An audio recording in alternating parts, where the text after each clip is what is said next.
Your son is a failure.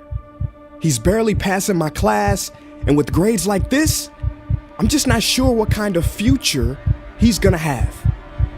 What do you have to say for yourself? You're supposed to graduate this year. Listen to Mr. Johnson. What kind of future do you think you're gonna have? With all due respect, don't call me a failure. Failure is an event, not a person, in fact. And you talk about the future, Mr. Johnson, but you're not preparing us for that. Excuse me? Just listen to what I'm saying. This should be good. Would you agree that in the future, most careers will become automated? Yeah, so? So the people who succeed will have to be curious, innovative, with resilience to adapt to new changes. What's your point? My point is, the focus in this school is not on that. It is on regurgitating information and test taking, and that's just real. But in today's world, creativity is the most important leadership skill. Oh, that's how you feel. You don't have to believe me, but maybe you will believe the 1,500 executives who recently said creativity is the most important leadership skill.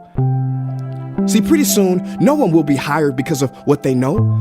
Because who cares what you know or if you've memorized a fact? We've got Google and Siri for that. In the future, people will be hired because of what they can do with their knowledge. Can they creatively solve real-world problems, not just follow instructions or directions and bubble in multiple choice questions? So, Mom, that's why I'm stressed, because these robotic tasks we learn in school should stop. Because no one can do a robot's job better than a robot. Billionaire founder of Alibaba, Jack Ma, said that we should not compete with artificial intelligence, but instead focus on developing unique human intelligence. Mr. Johnson, drills are for teeth, not the human mind. So these repetitive knowledge-based tasks we must leave behind. Or in the future, you're gonna find a lot of people graduating out of your class right into the unemployment line. See, many top companies today don't look at grades. Mom, that old way is expiring. Google has been quoted as saying GPAs are worthless criteria for hiring. Founder of Tesla, Elon Musk, agrees. So I say this with unease and sorrow. If you continue to teach today as you taught yesterday, then you rob us students of tomorrow. Mr. Johnson, I'm gonna keep it real with you. Sometimes sitting in your class is tough. I'm constantly thinking, if I don't look up at the clock, maybe it'll speed up. So I listen to you do my work and pay attention, feeling like an hour had to have gone by. But it was only 3 minutes. So if you wonder why we're bored in class, look, you want to get a kid to hate reading? Give them this, a school textbook. And some people think it's our fault, and that hurts me. They say you can lead a horse to water, but you can't make him drink. And to that I say no. Firstly, you can put salt in that horse's hay and make him thirsty. And if you bring joy in your classroom, you can make any bad student nerdy as he or she discovers the beauty of truly learning. Mr. Johnson, I mean no disrespect. You have the most important job on this planet. You build, create, and save lives. But if you really care about my future, like you say, then you have to fully commit and ask yourself honestly, how do I prepare a child for a future that doesn't yet exist? Here's a hint.